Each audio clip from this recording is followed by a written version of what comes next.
Today in our 2016 Ford F-150, we'll be taking a look at and installing the airlift control air helper springs for the rear axle, part number AL59570.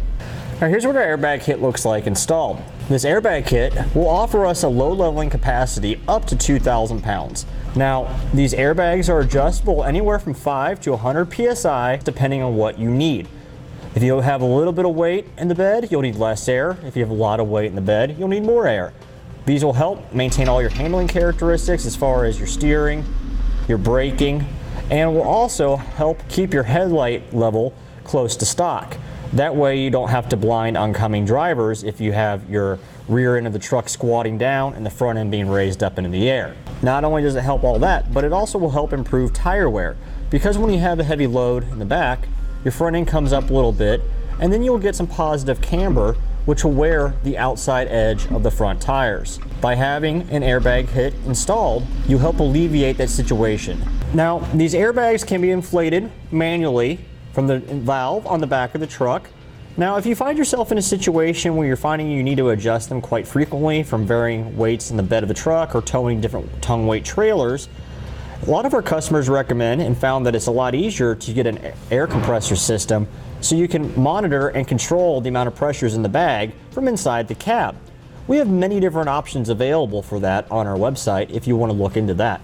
One of the things that I found that set this airlift system apart from other competitors on the market is the ease of installation. This is a fairly quick install. There's no drilling or modification to the vehicle's frame at all. Just simple clamp-on brackets, and they install very quickly and easily. All right, before we get started here, we'll record some measurements of the vehicle unloaded with stock suspension. Let's go through the center line of the rear wheel up to the bottom edge of the fender. We're about 39 inches. Get the same measurement on the front. We're about 37 inches. Now we're gonna go place some weight in the bed of the truck, and we'll see what the measurements look like with the truck loaded down on the stock suspension. Okay, we're about 36.5 inches in the rear, so we're down a solid 2.5 inches about. We'll double check the front now. The front's about 38 inches, so we're up about an inch. All right, now that we have our vehicle loaded down with some weight, we'll take it down our test course here, and you can see how it handles with evasive maneuvering and going over some speed bumps. And you can notice all that jarring action going on with the factory suspension.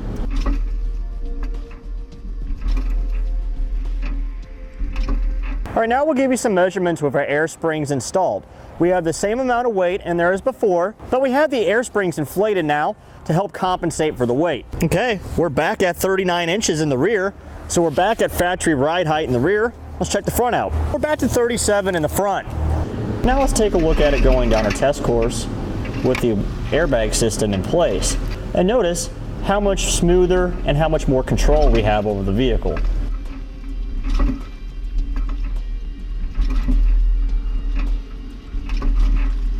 All right, so we gone ahead and jacked up the rear of our vehicle by the rear axle and removed our rear tires. This will make our installation a lot easier. All right, now above our rear axle on the driver's side here, we have our bump stop. We need to remove this. We'll use a 13mm socket on an extension to get inside of it. All right, we'll set it aside.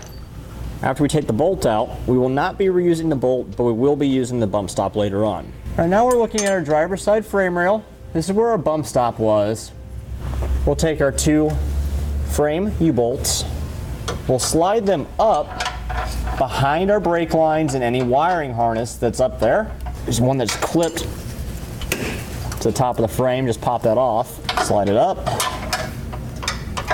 Twist. Okay, our rear one, we'll do the same thing with. Right there. Making sure it's in front of our bracket for our brake hoses. All right, now we'll clip the wiring harness back in. Just slide it back onto its clip until it locks in place. We'll take our upper frame bracket here and slide it onto our U-bolts. Place onto 3/8 flat washers and nylon lock nuts. For reference, we're right in our wheel well, right above our axle. We'll do the same exact process on the other side. We'll leave all of this just finger tight for the time being. We have our bump stop in a bench vise here. Now you can see there's a crescent shape right here on the bottom. The smaller edge right here, we need to grind this edge flush so our airbag will have room to sit. Let's use a grinder to do that. Make sure we wear safety goggles while we're doing this.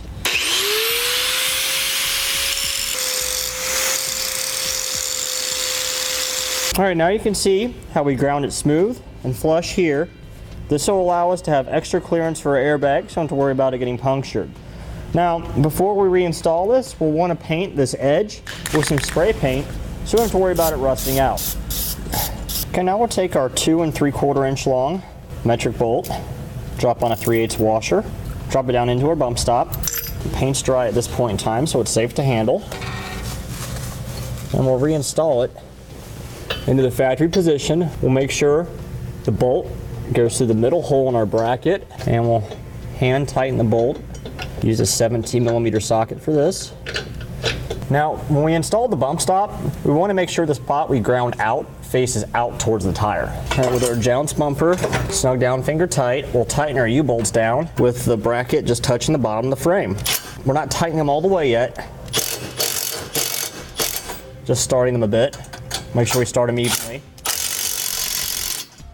We're using a 9/16 socket for this. Okay, now we'll torque these nuts down to the amount specified in the instructions. Make sure we go evenly. Okay, with those nuts torqued down now, we'll snug down our bump stop bolt the rest of the way. And we'll torque it to the amount specified in the instructions.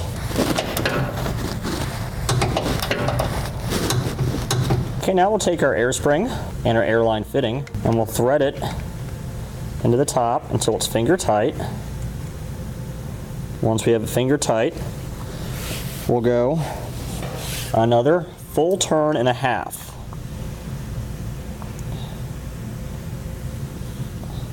So there's one turn and a half turn. We're using a 1/2 wrench for that.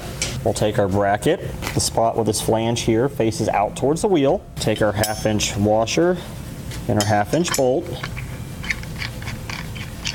We'll thread it on, just finger tight. Now we'll take our air spring and we'll install it in position, making sure our fitting goes to the hole. Lift up on it. We'll slide it onto our frame, on top of our leaf spring like so. Now we'll take our U-bolts here, go around our leaf springs and up into the holes on our lower bracket. Drop on our 3/8 flat washers and our nylon lock nuts. We'll just do them finger tight. We'll do the exact same process on the other side. Now we'll place our lock washer on over our airline fitting. Now we'll install our nut. Our nut is a plastic nut. There's a flat side which faces down, and then a side that's not 100% flat, and it has a couple dots on it. This will face up. Slide that over the fitting, and we'll thread it on just finger tight. Okay, now we'll install our airline. We've already cut our airline in half. We'll thread on one of the nuts. Just run it about all the way down, and we'll place on one of the star washers. Now, when we install the airlines, if we go over to the back of our truck, we'll show you what we did. We used one of our brackets that we have available on our website. It's part number 18140. This will allow us to clamp it to the factory hitch, and we drilled 2 5/16" holes in it for our fittings to go through. The one on the right will be for the right side of the truck or the passenger, and the one on the left will be for the driver's side of the truck. We'll place down our airline fitting through the hole, like so. We'll place the rubber washer on, a flat washer, and then another nut. You can install them in your bumper if you want. You just don't want to install them on the vehicle body because it's an aluminum body, and this fitting's not aluminum. You don't want to cause galvanic corrosion from forming by having two dissimilar metals touching. All right, so we'll hold the top one in place with a 1/2-inch wrench and tighten the bottom nut with another 1/2-inch wrench. Don't need to go overly tight on these, just snug them down so the fitting won't be loose inside the bracket. Okay, with that snugged down, we can put our valve cap on it now. And now we'll route our airline to our airbag, making sure we avoid any moving parts or sources of heat such as the exhaust. So here's our airline tubing for the driver's side. We have some slack here inside the bumper, made a loop here, secured to a wiring harness, one above our spare tire carrier. Has some more slack there, secured to the wiring harness here, behind our brake hoses bracket. Then it goes out to our airbag. And again, we have it secured to this U-bolt here in the back with another zip tie. Okay, now we'll trim off a little bit of the excess of our airline, making sure we have a straight cut. We're using an airline tubing cutter, part number AL10530, available on our website. When you trim off your airline, you want to make sure you have slack on both sides. You want to have about 12 inches of slack in it and just bundle it up out of the way. To install our airline in the fitting, I'll just push our airline into the fitting. Push it in all the way until it stops. Then pull back on it and make sure it's secure. Now, we'll take a zip tie, go around our U-bolt, and we'll secure the airline to it, just to make sure the airline doesn't work its way out towards the tire while we're driving down the road. All right, we'll remove our valve cap, and we're going to put 5 psi of air pressure in our bag. Okay, with our bag inflated now, we'll push our lower bracket flat against our leaf spring, and we'll slide the airbag over until it's perpendicular with the brackets. Make sure it's in line, straight. Now we'll mark the location on our lower bracket with a paint marker. You can use a permanent marker or anything that you can get your hands on to make a mark. We'll just go around it so we know where our bracket needs to line up with. With that done, we'll let the air out of our bag now. If you want to let the air out quickly, you can just push it on the fitting and pull the hose out. With the air released, we'll just push the line back in all the way. Make sure it's secure by pulling back. Now we'll go underneath and we'll tighten down the nut on the bottom bracket. We'll pry up on our bottom bracket here a little bit, just so we can get access with a wrench to tighten the bottom bolt.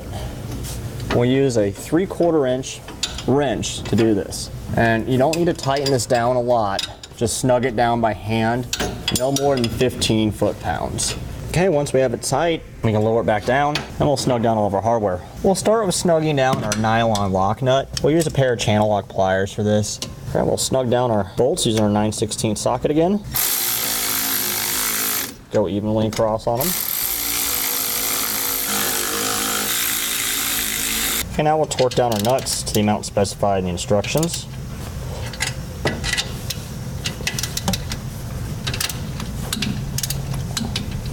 And now that both of our airbags have been installed, we'll inflate them to 30 psi and check for leaks.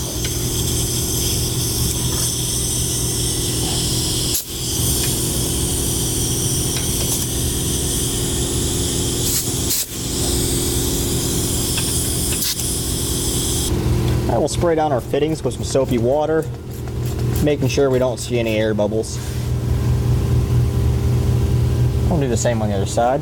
All right, now that our driver's side airbag is completely installed, we'll repeat the same process for the passenger side. It will be a little bit easier since we don't have to contend with any of the brake lines or any electrical harness. And that completes our look at and installation of the Airlift Ride Control Air Helper Springs for the rear axle, part number AL59570 on our 2016 Ford F-150. Click the link below to shop, learn more, or visit us at etrailer.com.